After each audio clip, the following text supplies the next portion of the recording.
Meus queridos irmãos e irmãs, o Evangelho de hoje começa assim: naquele tempo, disse Jesus aos seus discípulos. Somos nós. Então a palavra que acabamos de escutar é para nós. E é uma palavra, acreditem, comprometedora. Jesus começa dizendo: se a vossa justiça aqui quer dizer a vossa prática religiosa. Cumprir a justiça quer dizer cumprir a religião, cumprir os preceitos da religião. O justo na Bíblia é primeiramente o piedoso. Por exemplo, José, o esposo de Maria, era um homem justo. Era um moço que levava a sério Deus. Era um moço que levava a sério as práticas da sua fé. Na Bíblia, é isso primeiramente que é ser justo, o cumpridor dos preceitos, a prática religiosa. Se a vossa justiça não ultrapassar a dos escribas e fariseus, não entrareis no reino dos céus. Vejam, esta palavra de Jesus não é para os judeus simplesmente, é para os seus discípulos, é para nós. Agora, como era a prática dos escribas e dos fariseus? Eles eram estritos cumpridores da lei de Moisés.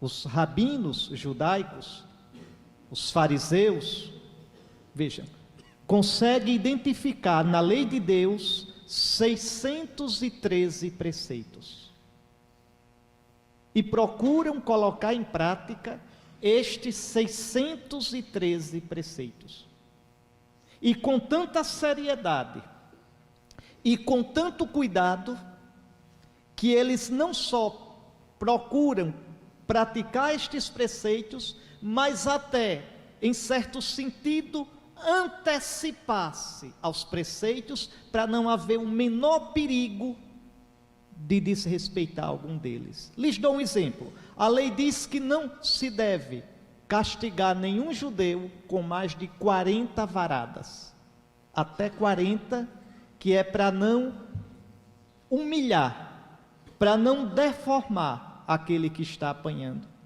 Pois os judeus, os rabinos, tinham cuidado de dizer: só se dê em 39, que é para não correr o risco de passar da conta e dar 41. São Paulo diz: 5 vezes eu recebi dos judeus as 40 chicotadas menos uma. Isso é que é cumprir a lei. Veja, por exemplo, a lei diz não trabalhar no sábado. Um judeu ortodoxo, um judeu piedoso, não só não trabalha no sábado, mas sequer leva o seu instrumento de trabalho. Um alfaiate tem o maior cuidado para não levar uma agulha na sua roupa no sábado, porque isso violaria o sábado. Um judeu ortodoxo, só para vocês entenderem, ele não acende luz no sábado. Já coloca uma coisa lá automática, porque acender luz é fazer fogo, e fazer fogo seria um trabalho no sábado. Então vejam o cuidado, vejam a preocupação em praticar com toda a seriedade a religião. Aí Jesus diz para a gente: se a vossa prática religiosa não ultrapassar a dos escribas e fariseus, não entrareis no reino dos céus. Ave Maria. Então, o que fazer? Veja, o que fazer? Aqui é preciso compreender em que é que Jesus quer que os discípulos dele ultrapassem os escribas e os fariseus. É no sentido da prática religiosa. E aqui é preciso a gente compreender bem, para a gente compreender a diferença entre ser judeu e ser cristão. Compreenda a novidade do cristianismo. O judeu mostra seu amor a Deus, o judeu mostra seu amor ao Senhor, cumprindo os preceitos da lei de Moisés, o que é bom. Veja, cumprindo os 613 preceitos da lei de Moisés. Esse é o fardo do israelita, o fardo do judeu piedoso. Jesus diz: vinde a mim, aprendei de mim, eu tenho outro fardo, não é o fardo da lei. O meu jugo é suave, o meu fardo é o preceito de Jesus. Vocês já observaram que o cristianismo não tem uma relação de preceitos? Quantos preceitos são os da nossa fé católica? Existe um livro, existe um manual com uma relação de preceitos que a gente cumpra e depois diga: estou em ordem com Deus? Não existe. Não existe. Prestem bem atenção. No cristianismo, a lei não é escrita num papel. No Antigo Testamento, a Torá, a lei, sobretudo o coração da lei, que são as 10 palavras, é assim que os judeus chamam, segundo a tradição dos rabinos, foi escrito pelo dedo de Deus no Monte Sinai. Nós não temos uma Torá assim. Nós não temos uma lei escrita para nos orientar. Qual é a lei no Novo Testamento? Qual é a lei? Os profetas tinham dito em nome de Deus que viriam dias em que Deus faria uma nova aliança e inscreveria a sua lei no nosso coração, no nosso íntimo. A lei não seria mais uma coisa externa que eu teria que ler, ouvir de fora e me adequar a ela, mas Deus imprimiria a sua lei no nosso coração, convenceria o nosso coração, de modo que se chegaria até a nem precisar dizer: cumpre o preceito, respeita o Senhor, porque Deus mesmo nos moveria de dentro. Pois bem, depois que Jesus nosso Senhor ressuscitou e subiu ao céu, no ano 30 isto, no Pentecostes daquele ano. Pentecostes para o judeu é a festa da lei, porque eles saíram, celebraram a Páscoa, atravessaram o mar e 50 dias depois chegaram ao pé do Monte Sinai e receberam a lei. Então o judeu, depois de celebrar a Páscoa, 50 dias celebra o dom da lei. E foi no Pentecostes do ano da Páscoa, o ano 30, em plena festa, que Cristo derramou sobre a sua igreja o Espírito, que é o amor de Deus. O Espírito de amor. Ele é a nova lei. Para nós a lei é o próprio Deus amor. O amor de Deus foi derramado nos vossos corações, pelo Espírito Santo que vos foi dado, diz São Paulo no capítulo 5 da carta aos Romanos. Então vejam, a lei de Deus não se trata mais de preceitos. A lei de Deus é o Espírito de Cristo em nós, Espírito de amor. E o que faz este Espírito? Ele nos dá os sentimentos de Cristo. Ele nos dá as atitudes de Cristo. Ele nos dá o amor de Cristo. O Espírito trabalhando em nós, e a gente sendo dócil ao Espírito, de tal modo a gente pega o jeito de Cristo, o pensamento de Cristo, que a gente chega a dizer: já não sou eu, é Cristo que vive em mim. E aí a gente pode cumprir o único preceito do cristianismo, o único: amar como Jesus, amar o Pai como Jesus, amar os irmãos como Jesus. Lembrem, Uma vez um escriba perguntou a Jesus: qual o maior mandamento da lei?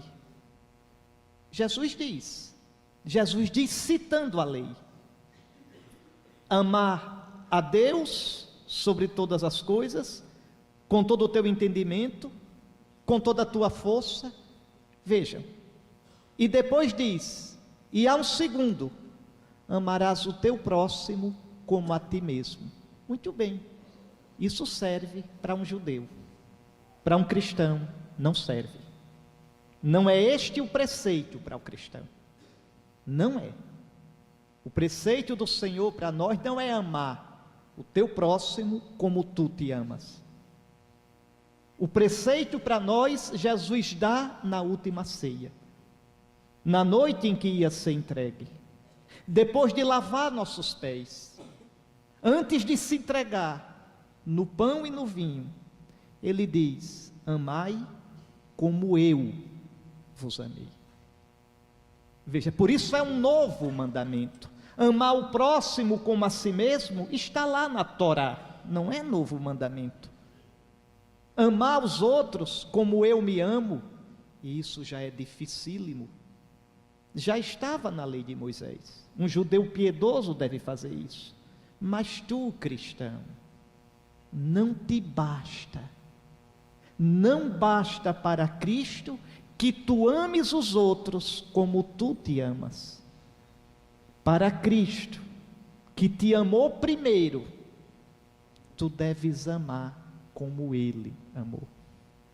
Ele é a medida do amor a Deus.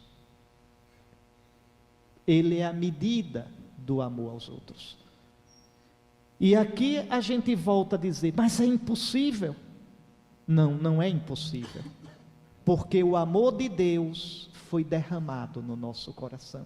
É o Espírito de Cristo. Entendam, meus irmãos, o cristão, desde o batismo, porque é na água do batismo que a gente recebe o Espírito Santo, e nos demais sacramentos, nos 7 sacramentos, a gente recebe o Espírito Santo. No batismo, ele vem na água como vida nova de Cristo. Na crisma, ele vem naquele óleo perfumado e na imposição da mão do bispo, como força de Cristo. Na Eucaristia ele vem, vamos comungar daqui a pouco, Cristo cheio de Espírito Santo, como amor que se imola, que ama até se sacrificar, que ama até se dar totalmente. Não há maior prova de amor que dar a vida. Foi assim que Jesus amou na cruz. O autor da carta aos Hebreus diz que ele na cruz se ofereceu ao Pai num espírito eterno. O espírito na cruz é o fogo de amor, no qual Cristo é imolado, no qual Cristo se entrega totalmente ao Pai. É assim que ele estará aqui, daqui a pouco. Os padres aqui com o bispo, nós vamos impor as mãos, pedindo a Deus, ao Pai, que impregne o pão e o vinho com o espírito de amor de Cristo. E o Espírito Santo transforma, se apossa daquele pão e daquele vinho de tal modo que ali não estará mais nada de pão, nada de vinho, a não ser o próprio Cristo, imolado e ressuscitado por amor. Ali haverá somente, como a gente diz na linguagem técnica, a espécie. Specie em latim quer dizer aparência. A aparência de pão, a aparência de vinho. Mas é Cristo cheio de espírito de amor. Cristo amante, Cristo se dando por nós. A gente comunga para receber o Espírito de Cristo. A presença sacramental termina assim que eu comungo. Então o que ficou? O Espírito de amor, que me dá a capacidade de me entregar como Cristo se entregou, de amar como Cristo amou, de fazer a vontade do Pai como Cristo fez. Do mesmo modo, o sacramento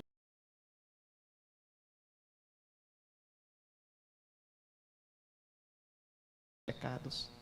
No sacramento do matrimônio, depois que os dois dão o consentimento, eles se ajoelham E o celebrante impõe as mãos, pedindo que o Espírito de Cristo unja aquele amor, de modo que aquele amor é transfigurado em sinal do amor entre Cristo e a igreja.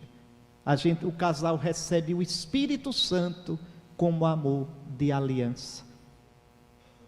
Do mesmo modo, no sacramento da ordem, o bispo impõe as mãos para que aquele que vai ser ordenado receba o Espírito Santo, que o configura a Cristo, cabeça, esposo, pastor da igreja.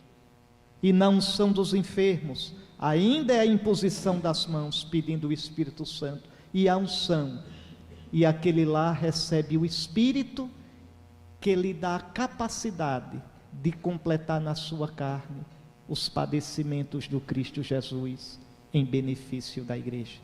Vejam, o cristão vive no Espírito de Cristo. O cristão vai sendo cristificado pelo Espírito de Cristo. É o Espírito de Cristo a lei no Novo Testamento. É o Espírito de Cristo. E olhem que é uma coisa dinâmica. Por isso Jesus começa hoje, e no Evangelho de amanhã vai continuar, dando exemplos. Ele diz: ouvistes o que foi dito na lei de Moisés, não matarás. O judeu não mata e está satisfeito. Jesus nos diz: é muito pouco, não basta. O Espírito de Cristo, o Espírito Santo, tem que nos levar muito além. Não basta não matar tirando a vida. Quem chama seu irmão patife, está matando o irmão. Quando você diz: aquilo lá é um doido, dali não vem nada que preste, nem escute, tu mataste o teu irmão. Quando tu diz: aquele é um idiota, dali não vem uma opinião que vale a pena. Quando você diz: para mim é como se não tivesse vivo, eu não lhe dirijo a palavra, tu és homicida, tu mataste o teu irmão. Vejam, no cristianismo, segundo Cristo, o amor é dinâmico, e a medida do amor é Cristo. Digam, quando nós vamos amar desse jeito? Ele te amou primeiro, nem perguntou se tu querias ou não. Quando tu amarás como Ele? É a vida todinha tentando. É a vida todinha. Pode ser batizado hoje, pode ser bispo. É a vida todinha tentando. Diante dele somos todos discípulos. Diante dele, nenhum de nós é perfeito. Diante de um amor assim, temos que caminhar a vida toda. É isso que Jesus está dizendo. Então, o que significa, ao fim das contas, isso? Que o cumprimento da lei no cristianismo tem de nascer da comunhão com Cristo. É na comunhão com Ele. É rezando, meus irmãos. É escutando a palavra dEle. É olhando Jesus. É colocando o nosso coração juntinho do coração dEle. Vinde a mim, aprendei de mim. Que a gente entra nessa dinâmica do amor de Cristo e a gente vai se tornando cristão. Foi isso que os santos fizeram. Vejam, é por isso que os santos são tão diferentes uns dos outros. O que é que eles têm em comum? A paixão por Jesus. Santa Teresinha dizia que quem ama não sabe calcular.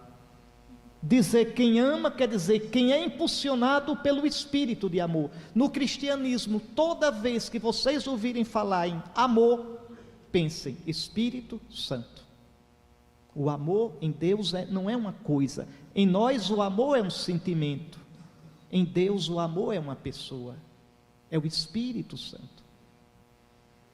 Por exemplo, olhe quando Jesus diz: como o Pai me amou, eu também vos amei. Como é que o Pai amou Jesus? No Espírito Santo. Lembrem, Jesus, à margem do Jordão, o Pai derrama o Espírito sobre ele e diz: este é o meu Filho no qual eu coloco o meu bem-querer, no qual eu coloco o meu amor. O amor é o Espírito Santo. Como o Pai me amou, eu vos amei. Como o Pai me amou no Espírito, e no Espírito é que Jesus se fez homem, no Espírito Jesus foi ungido para começar a missão pública, no Espírito Jesus foi ressuscitado, na força do Espírito Santo. Como o Pai me amou, eu vos amei. Como o Pai me deu o Espírito, eu vos dou o Espírito. Permanecei no meu amor. Isso quer dizer, permanecei dóceis ao meu Espírito. Deixai-vos guiar pelo meu Espírito, e vós tereis os meus sentimentos. Aquele conselho de São Paulo: tende em vós os mesmos sentimentos do Cristo Jesus. Meus queridos irmãos, eu vejo que a grande maioria de vocês hoje aqui é de jovens. Coloquem isso na cabeça. Na vida, só o amor dá sentido ao nosso caminho. Acreditem nisso. Só o amor faz a vida valer a pena. Mas o amor não se resume a sentimento. O amor não se resume a um momento. O amor verdadeiro, o amor, não o amor da televisão, não o simples amor das canções, mas o amor, aquele que é realmente a prova do tempo, aquele que não é, como dizia o Vinícius de Moraes, eterno enquanto dure, porque isto não é amor. Eterno enquanto dura é a paixão, que é feito a pororoca, vem de repente e leva tudo o que tem na frente e vai-se embora. Isso não é amor. O amor é perene. É tão perene que vocês, quando namoram e dizem assim: eu te amo, o que é que a pessoa que escuta essa declaração entende? Eu te amo e te amarei sempre e em quaisquer situações. Quem namora aqui, experimente naquele clima dizer assim: eu te amo enquanto der certo. Acabou seu namoro. Eu te amo, não é? Sob tais e tais condições. O outro entendeu: tu não me amas. Porque amar na vida é verbo intransitivo. Eu amo, ponto e basta. É tão intransitivo que São Bernardo, no século XII, dizia de modo muito ousado: o amor é a única realidade que se basta a si mesma e se justifica por si mesma. De modo que quando tu me perguntas: por que tu amas? Eu te respondo: amo porque amo. E se tu insistires: e para que tu amas? Eu te direi: amo para amar. Amo porque amo. Amo para amar. O amor é assim, porque o amor é de Deus. Porque Deus é amor. Nos criou a imagem dele, com a capacidade, com a sede de amar. Nos mandou amar. E como o Senhor nunca manda aquilo que primeiro ele não dá, nos deu esse amor. Derramou sobre nós o seu Espírito Santo. Então veja, ser cristão é deixar-se impregnar por esse amor. Vocês são jovens, vocês têm sede de amor, têm sede de amar, e têm medo de não serem amados. Saibam, Deus os amou primeiro. Eu vejo vocês aqui, tinham me dito que haveria essa missa aqui hoje, e que há todo mês, mas hoje está muito frio. Eu acho que também para vocês, mesmo não sendo nordestinos, está frio hoje. E chovendo. E eu disse ao padre Odair: mas vai ter gente hoje à noite na catedral? Né? Estava com vontade de ficar em casa, viu, com esse frio. Mas vejam, e aí vejo vocês. Eu fico sem saber se é falta de juízo ou se é uma sede imensa de Deus, de vida, de felicidade. E eu me alegro por isso. Bendito seja Deus que não nos deixa em paz. Bendito seja Deus que colocou no coração do homem essa sede medonha dele. Bendito seja Deus, que faz com que a gente não se conforme, não se sacie com menos que o infinito, que menos que o eterno. Vocês são jovens, vão passar por tanta coisa na vida. Queira Deus, que venha o que vier, não iluda vocês. Queira Deus que venha o que vier, vocês continuem entendendo que menos que o infinito não enche o coração, que menos que o eterno não sacia a sede. É assim com a gente. Vocês têm sonhos, vão realizar muitos deles, às vezes conquistar a pessoa amada, às vezes concluir um curso, às vezes conseguir um trabalho, seja lá o que for. Escutem o que um homem de cabelo branco vai dizer a vocês, porque já passou pela idade de vocês. Escutem, cada vez que vocês conquistarem algo que vocês desejam muito, ou alguém a quem vocês desejam muito, é conquistar, e o coração depois vai dizer: ainda não é isso, ainda não é isso que me preenche, é mais adiante, é mais além. E assim a gente continua buscando. O homem já chegou a mandar sondas para Marte, já chegou ao extremo do sistema solar, e o coração continua dizendo: ainda não é isso, ainda é mais além, ainda é mais adiante. Menos que o infinito não sossega a nossa procura, menos que o infinito não aplaca a nossa sede, menos que o infinito não enche o nosso coração. Para mim é a maior prova de que Deus existe. Não precisa buscar longe, basta eu olhar para mim, porque nada me satisfaz, porque nada me preenche. Por quê? Por que essa insatisfação? Como é que me permita usar aqui um nordestinês, como é que um bichinho tão pequenininho tem uma sede tão grande? Como é que você é tão insatisfeito? É porque tu foste criado para um amor eterno, para um amor infinito. É esse amor, chamado Espírito Santo, que o Senhor nos deu. E quanto mais vocês se deixarem guiar por Ele, forem dóceis a Ele, mais vocês conhecerão Jesus, mais experimentarão Jesus, mais terão os sentimentos de Jesus, e serão plenos, e chegarão àquele ponto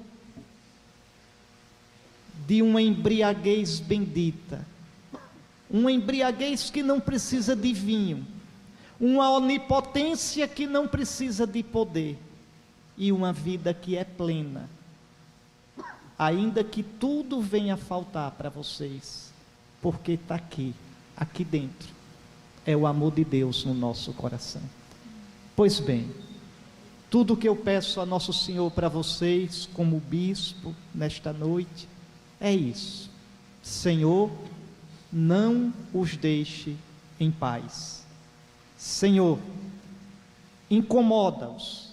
Senhor, aumenta neles a sede, para que nada nem ninguém nesse mundo os satisfaça, e assim eles corram sempre para Ti, e em Ti encontrem a vida de verdade, e encontrando a vida, vivam uma vida que vale a pena nesta vida, e seja semente de eternidade para o mundo que há de vir. Amém.